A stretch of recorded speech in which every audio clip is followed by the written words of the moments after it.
evening and happy St. Patrick's Day, and welcome to the first of two Inside Government shows produced for the spring 2022 semester here at Cayuga Community College and broadcast on Verizon Fios, Spectrum, the Auburn Regional Media Access, better known as ARMA, that's run out of the Auburn Public Theater, and Win 89.1, the college's radio station. I'm your host, Guy Cosentino. We are delighted to have in our studio today our first guest, who hasn't been here for a while because every time we've tried to schedule during COVID, things just didn't work out. But Senator Pamela Helming is here.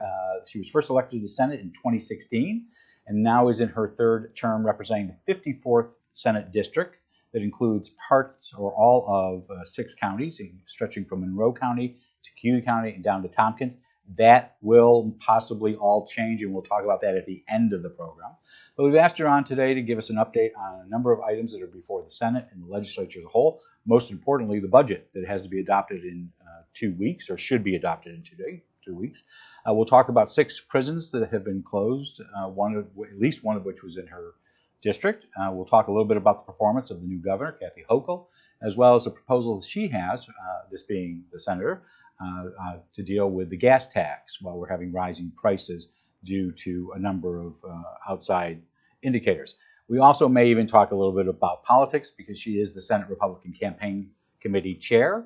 So welcome back, and it's great to see you. Happy St. Patrick's Day. You're very decked out in your green. Thank you, Guy. Happy St. Patty's Day to you as well. So first, and I try to ask this of all of our guests, how did you and your family fare during COVID?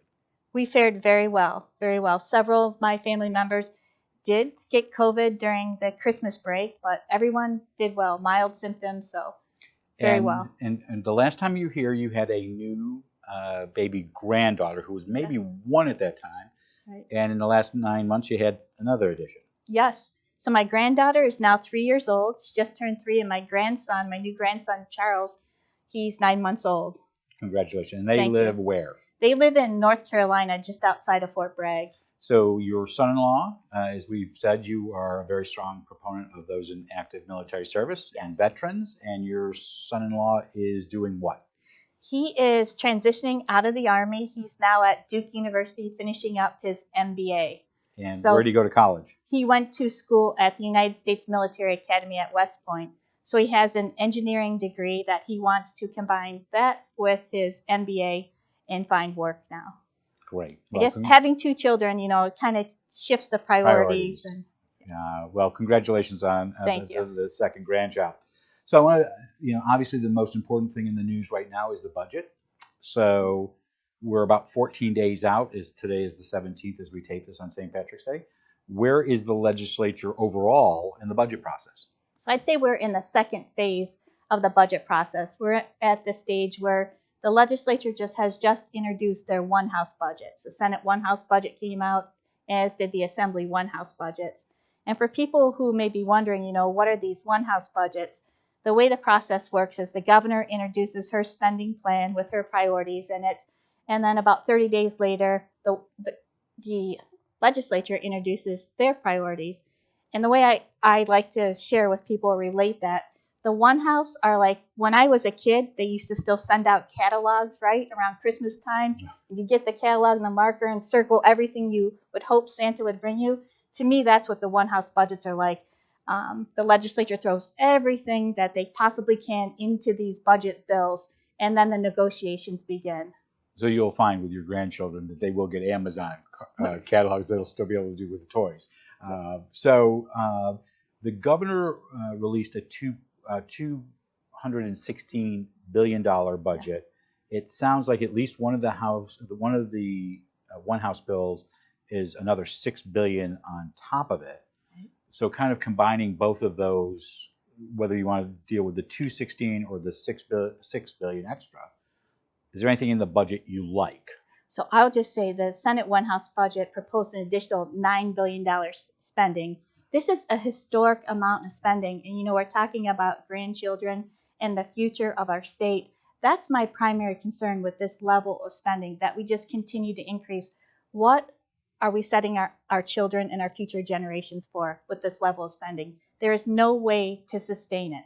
No way. So I'm assuming again, it's only what, as Will Rogers used to say, it's only what I read in the newspapers. It sounds like New York is relying on a lot of federal money from the CARES Act and other COVID related, that is either one-time money or it runs out within a 3-year period. Is that?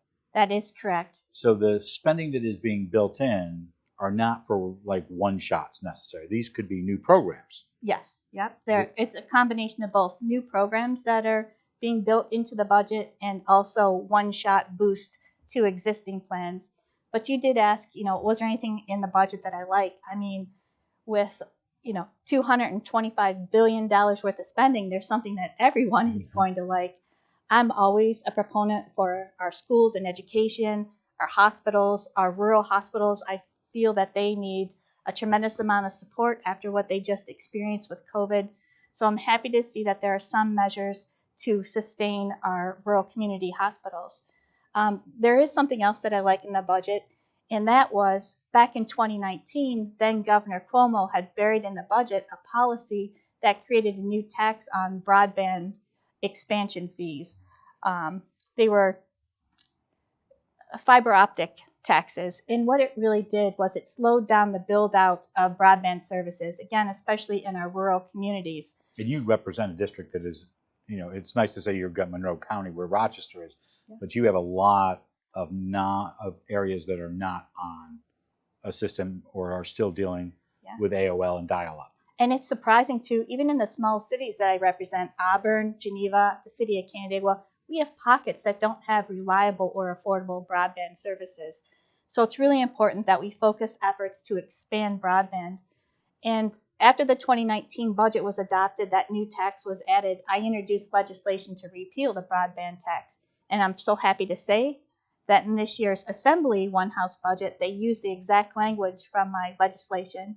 The Senate One House budget, they changed it up a little bit, but basically the bones of what I offered in my legislation. And it became more and more apparent during COVID that broadband, especially for students, to hear school districts say, well, just go drive with your car to a parking lot in the district, a school parking lot to do your homework, didn't just cut it. And I give a lot of credits to our school districts who they loaded, and I don't understand the technology, but they loaded whatever services were needed on the school bus. They would drive it out to certain areas so people could connect and get the internet connection that they needed. Also, I have to say thank you to our libraries, our public libraries, because boy, they really did everything they could to help facilitating getting internet connections out to people. I would see people sitting in the cars in their parking lots so their kids could do their homework. So let's focus on education one piece, because it's important, because while you may not represent this in a later time, today you represent part of the city, about half of the city of Auburn. Yes. So I want to talk about education spending and specifically Auburn, but are you happy that education spending in the proposed budget is up? I am happy that the education proposed spending is up. It's my understanding it's up about 3%. Every school district got about 3%. I do know for the Auburn City School District as well, there are additional individual lines in the budget, $270,000 for the Auburn schools to continue the school resource officer program. So I think that's good news. And then there's always this issue about foundation aid with Auburn, and Jeff Perizzola will be sitting where you are a week from today, on Tuesday. And I know there is, I believe this is the second of 3 increases, so that to make Auburn whole, you'd still need the 2023-24 budget. First of all, am I correct on that? I believe so. The second issue, does it fix the formula? No, the foundation aid formula still has not been fixed. And the challenge with the foundation aid formula is this, that, I have one school district that is asking that the wealth ratio index be changed, but you change it for one school district. Everything's going to change. Right. Then other school districts are harmed. 2 years ago, the majority started holding public hearings to talk about foundation aid formula, taking testimony from those in the education field on what needs to be done so that we can do a better job of more equitably distributing funding to our schools. But we're not there yet. So any new aid for community colleges? I know there's been some question about keeping, and I only ask that because guess where we're sitting as we're taping this. How are community colleges making out in the budgets? Community colleges are in a great spot in the Senate One House budget. So in the budget process, we started to talk about that. We're in the negotiation phase now. So this is where it's really important for community colleges and others who like what's in the one house budgets to really continue to be strong advocates for keeping that funding going. So the phase before this was hearings. So did you participate in hearings? I did. So I did. what was your assigned hearing area?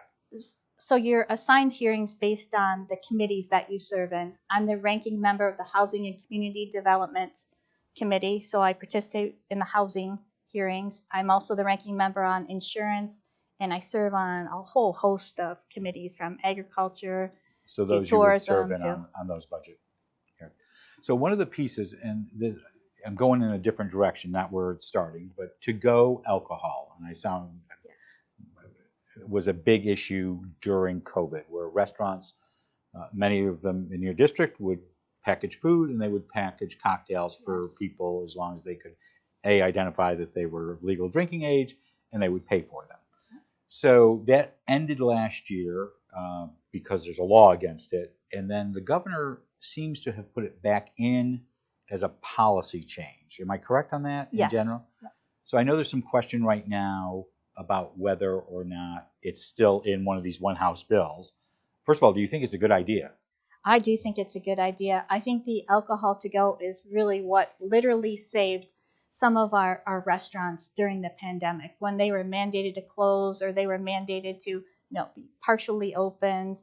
I think the alcohol to go, along with the soup served with the food to go, was really what kept them in business. You couldn't just go in and say, I want 4 martinis. You needed to order your rum and Coke with tacos or something if that restaurant had a liquor license. Exactly. And I would say this too, that there are many businesses now that are beginning to recover from the pandemic, but I believe that restaurants still, the hospitality industry as a whole still has a ways to go. And this is one way that we could help them by allowing them to continue to provide alcohol to go. So what's interesting to me is, and forgetting aside what your particular support of to-go is, to me this is a policy issue. And I know one of the complaints, especially of the last 2 governors, not necessarily Kathy Hochul, because this is her budget, is they would put all this policy stuff in there. And is that the right way to go, or should there be these, why aren't they doing standalone policy recommendations? I couldn't agree with you more. Like, I just brought up the example of the new broadband tax that was buried in the 2019 budget. Had we held public hearings on it, took public input, I think the governor could have provided better direction there. And again, we see the same thing happening with this budget. There's extended producer responsibility law. There are so many other policies that are tucked into the budget. My personal view is that those need to be debated. We need to be more transparent. And that is a little bit frustrating with Governor Hochul, is that she spoke when she first became governor so much about being more open, being more transparent. So she's not changing that policy in her budget. No. So do you see the budget being adopted on time? I do. Is that important? I think it's very important. Although I would say it's equally important that we have a responsible budget. So you will vote on several different budget bills, Yes. 5 or 6 of them, I think, altogether. Yes.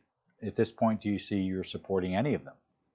It depends on what's in them. I really have to take a close look to see what's in each bill. So one of the things that is separate from all of this is, and let me ask you a general question to start with. New York State gets some revenue from fuel taxes, Yes. correct? Yes. Do they charge it per gallon? It's charged per gallon. So you would like to either stop the gas tax at this time because we're having some higher prices, whether you assign it to inflation or what's going over in Ukraine right now.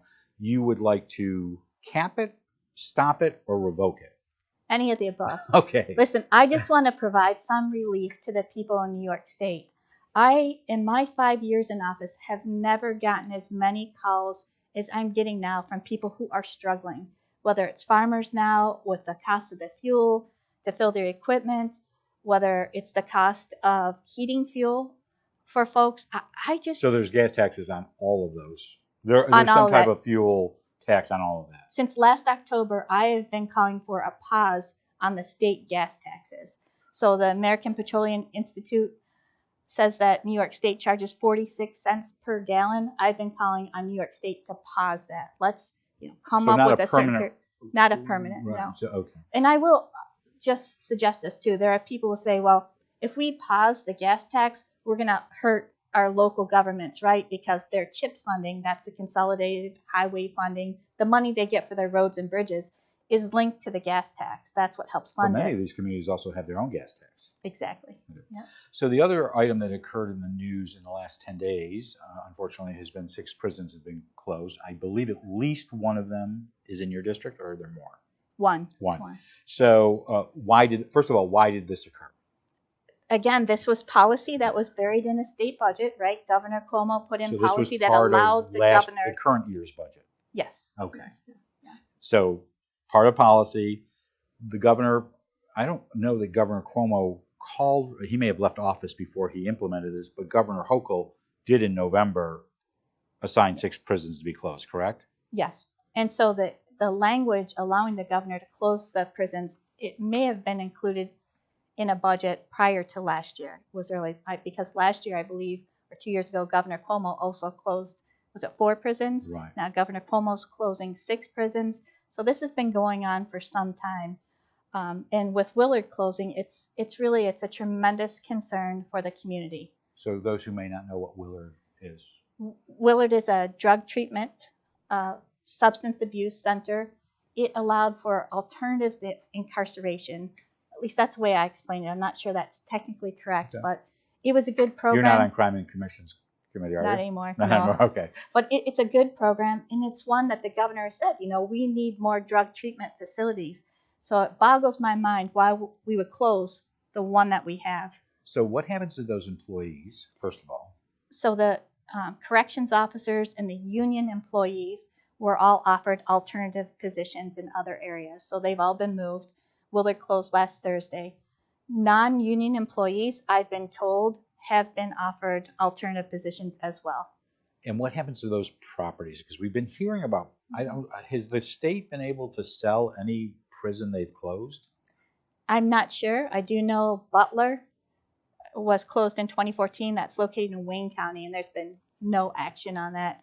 But I do want to mention that Willard, to me, and I've sent a letter to the governor and so many others, working with local leaders just to call attention to, this is a really extremely unique property located on the shores of Seneca Lake. We have so many phenomenal opportunities to create tax generating revenue from that site, to create job opportunities from that site, and also to increase public access to one of the most beautiful lakes in the Finger Lakes. I want to ask one other corrections question, because I think you do get to vote on this. The governor has nominated Anthony, and I don't think I'm pronouncing his name correctly, Annucci, to be the Commissioner of Corrections. He had held this position for 9 years, but wasn't official. First of all, why is that? I'm not sure why. I have heard, I'm not 100% sure on this, but that many of the commissioners' pay structure caps out. But if you're an acting commissioner, it doesn't fall under that cap. Okay. Right. So there seems to be some bipartisan opposition to his permanent appointment. Am I correct on that? No. So interesting, right? You would think it would be bipartisan, but it's actually not. We were supposed to vote on the commissioner's appointment a couple of weeks ago, but it was pulled because they couldn't get enough support from the majority side. So I believe most of the folks on the Republican side were going to vote down. But so you're supportive of his? Are you supportive of his being appointed? I am not. Oh, okay. No. Okay. I want to add, and this is changing because in the last 5 hours there's been a news story in the New York Post that we were talking about, that the governor's now come up with a bail reform plan. 2019 there was a bail reform process put in there. I say bail reform with quotes around it because some people do not call it reform. They call it worse things. First of all, did you support that in 2019? I did not, no. So what's the problem with it, and what do you think needs to be done? So I think that we did need change, right? It didn't make sense that people who could afford to get out of jail were able to do so, and that those who couldn't afford it had to sit in jail waiting for their trial, their hearing, whatever it was. So I think we did need to make some changes. But I think when you look at what has been done, even under Governor Hochul's leadership, bail reform, the discretionary powers that have been taken away, the HALT Act, the Less is More, which Governor Hochul signed into law this year, which it takes away some of the parole, some of the actions that parole officers can take. I think you take all of that together, and we have really empowered criminals in this state. So the short question here is, while the governor might unveil a new set of proposals today on the 17th, there does not seem to be support among the Democratic leadership. Who comes to mind is your fellow Senator Generis of New York, to move this anyway. Do you think there is going to be bail reform? I don't know. I think that's a great question. I thought maybe there'd be something tucked in the budget. Obviously, there wasn't. It's not only Senator Generis, who is the chair of the Senate Democratic Campaign Committee, but also the majority leader of the Senate, Andrea Stewart Cousins, who said that they are not going to change bail reform. But I think that they see, after last November's local elections, they see that bail reform. Eric, Mayor of New York, has been a very strong proponent. And on Long Island, they had some significant changes, all tied to bail reform legislation and the positions people have taken. I thought it was kind of interesting. I haven't had a chance yet today to read what the governor's put out, but I believe earlier today our former governor, Cuomo, put something out saying that, challenging the governor, that she didn't do anything yet on bail reform, and that would be something that he would address. In case he might be running. We might have time for that, but I want to come to elections, but I want to ask you about something germane to your district, okay. And that's the DRI, the Downtown Revitalization. You do have a couple of municipalities that are beneficiaries of this money, correct? I do, yes. It's kind of interesting. A lot of them follow along the Route 5 and 20 corridor. Obviously, Auburn has been the recipient of the DRI. And between the entire DRI team, the city of Auburn, and the county, they have just done an absolutely incredible job. The Community College Culinary Center, there have been a number of businesses that have been revamped and reopened in the downtown area, the Auburn Public Theater, just really great success stories. Would you like to see that money continue? I would like to see that money continue. And is it in the budget? Do you know if it's in the budget? It is in the budget. How about these regional economic development councils? Because that was the precursor to DRIs, where they would have these competitive, I know some people call them Hunger Games, leaving that out for a second, especially since nobody mostly reads those books anymore because they're so old. Is that idea of keeping Red Sea money still should be a budget priority? I think helping our communities definitely should be a priority. I am happy that in the budget they've recognized that some of our smaller communities in our rural areas can't necessarily compete with some of the larger small cities and others for this DRI money. So there is specific money in the budget that is lined out for rural improvements, if you will. My concern with all of these lines in the budget, there's just not enough detail to understand how the money will be allocated. So the other item that's in the news this week is the Buffalo Bills. I thought we had gotten rid of football season because most people are talking about baseball now, but the Bills Stadium seems to be slated for some portion of state funding for their $859 billion. First of all, should the state be involved in something like that? I think the Buffalo Bills are a major economic revenue generator, not only for that region, but for our entire state. So I do support some level of support. I have not seen any proposals or any funding. Again, going back to the governor talking about she wants to increase transparency and openness. I saw none of that with the negotiations for the Buffalo Bills Stadium. And municipal leaders, including Auburn's, have now all said, well, wait a second, if Buffalo's going to get some piece of 859, we need money, whether it's for Falcon Park or other. Should all these other communities also get a piece of the pie? They should absolutely have an opportunity to apply and be considered for funding. So my bigger question is, where's the money come from? And that's my point. Everybody wants more and more and more and more, right? But we already pay some of the highest taxes in the nation. So it's got to stop somewhere. It's got to stop. So, we got about 3-4 minutes left. The governor's been in office about 7 months now. How's she doing? I think, I was so excited to have a governor from Western New York, from upstate, and I was really excited to have our first female governor. And I had high hopes, high expectations. A little disappointed that, the first thing she did was appoint a lieutenant governor who was instrumental in the bail reform and the pro-criminal package of bills that have been introduced and passed over the last couple of years. I was excited when she started talking about being more transparent and open with decision making. I have not seen that. There has been no communication whatsoever between the governor's office and the Senate Minority Conference. None. So when the idea was, when Andrea Stewart Cousins, the Senate Majority Leader, when she was the Minority Leader, wanted to be in the room, they're not letting the minorities in the room at this stage. Absolutely not. The Guy, can I just mention on the budget too? Yeah, absolutely. So that's a very good point.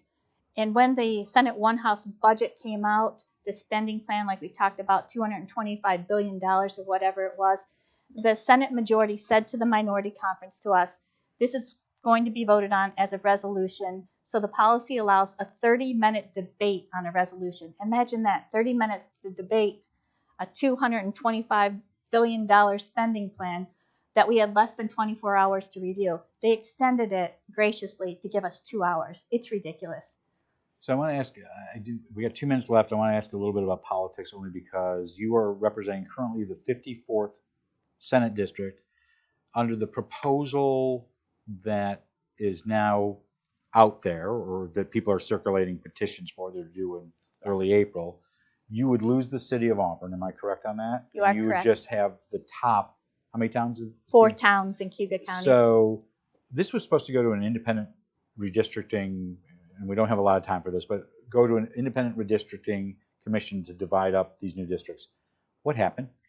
That IRC, the Independent Redistricting Commission, had political appointees on it and could not come to an agreement on the maps. So right now you have new maps, and I know almost everybody seems to be paying attention to the congressional races for the 22nd, 23rd, and 24th congressional races. They don't seem to be generating to the Assembly and the Senate, but you're all up this year. Is this, your current numbers in the Senate are 43 in the majority for the Democrats, 20 in the minority. Does this make it tougher? Have these new district lines made it tougher? And I know you have the hat of being the Senate Republican Committee Chair, Campaign Committee Chair. Yes. Is it tougher right now to retain seats or pick up seats? I would say that these maps have definitely been gerrymandered by the Democrats. They've created 2 new seats in the New York City area, as well as taking 3 Republican seats and putting Republicans in the same district. So one of them who happens to represent Southern Cayuga County, south of Owaska. Senator Peter Oberacker is now in the same Senate district as Senator Jim Tedisco. So are you seeking re-election? I am seeking re-election. And I asked this because I've asked this before we offered an invitation to you. We've asked a number of people, and nobody can give us an answer. At this stage, do you have an opponent? Not that I've heard of. Okay, so petitions are going around now. Yeah. They have to be done by April, and we'll know then. So if you have an opponent, we'd love to have you back in November for a forum. You've participated in the past. Love to have you come back on to do an update from Albany. We appreciate your time coming to Cayuga. Thank you so much. And congratulations on the new grandson. Thank you. Thank you. Our guest has been New York State Senator Pam Helming. We want to thank her again for joining us and talking about her work in Albany and what the Senate is working on. We'll return in just a second with another Inside Government show with Assemblyman Brian McElroy, who will represent some of the same land that she will represent in other northern Cayuga County if those maps stand by. And we'll talk about what's going on in the other chamber in the state. We'll be back with two shows on Tuesday. Auburn Superintendent of Schools Jeff Parazola will be back in to give us an update on several items that have occurred in the district since he was here about a month ago. Those include the removal of the mask mandate, the arrest of a school resource officer, and the vote of the Board of Education on a book that has been questioned for its appropriateness on the shelves of the high school library. We'll then have Mr. Lewis of the Auburn Doubledays to talk about the upcoming second season of the Doubledays here. And over the next several weeks, we'll have Legislative Chairman David Gould on, Auburn City Manager Jeff Dygert, the Executive Director of the Auburn Housing Authority, Stephanie Hutchinson, as well as Dr. Adam Epler of the Owasco Lake Watershed Management Council. And we hope to have back, we were not able to have her on Tuesday, but the YMCA's Camp Director, Melissa Kanga Cartner, to talk about the Y Camp. And at the end of the month, we'll at the beginning of May, we'll have our annual Auburn Enlarged School District Forum on May 3rd. Petitions can be picked up starting this Monday if you want to run. Before we go, though, please let us know if you have any questions for either guests on Inside Government or Beyond the Front Page. You can email us at cozguytho@aol.com or send us to Inside Government, 141 Dunning Avenue, Auburn, New York, 13021. I'm Guy Cosentino for Cayuga Community College. I want to thank you for watching. Have a good night. Have a great tomorrow. Stick around for the assemblyman. Be safe. Either get vaccinated or boosted or wear a mask.